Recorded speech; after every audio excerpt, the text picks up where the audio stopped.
Welcome back everyone. In this video, we're reviewing Grok 4. The latest AI model from xAI, Elon Musk's AI company.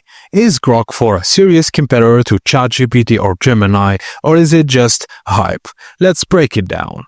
Firstly, Grok 4 pulls live data directly from X, giving you the latest updates as they happen. Unlike traditional chatbots, Grok 4 is designed to respond with wit, sarcasm, and more human-like attitude. It covers everything from general knowledge to tech, science, and current events.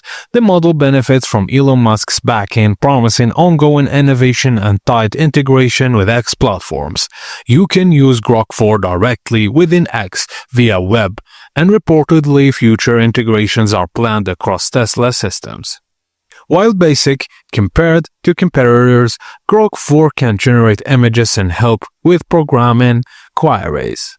Now, what are the downsides? Grok 4 is highly tied to the X platform. If you're not using X, Grok feels limited.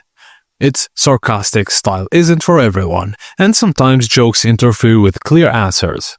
Also, unlike ChatGPT or Gemini, Grok 4 doesn't yet offer strong third-party integration tools or plugin support. For complex reasoning, detailed explanations, or notched tasks, Grok 4 trails models like ChatGPT 4o or Claude 3.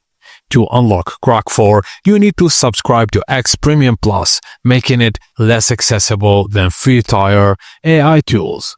So, should you try Grok 4? If you're an active user on X and want real-time responses laced with humor, Grok 4 is worth exploring. But if you need deep analysis, code generation, or API flexibility, models like GPT-4o or Gemini 1.5 still lead. Grok 4 is fast, fun, and unique, but it's not a replacement for the top-tier AI models just yet. That's it for today. Hit like and subscribe if you found this review helpful. Thank you for watching, and I'll see you on the next video.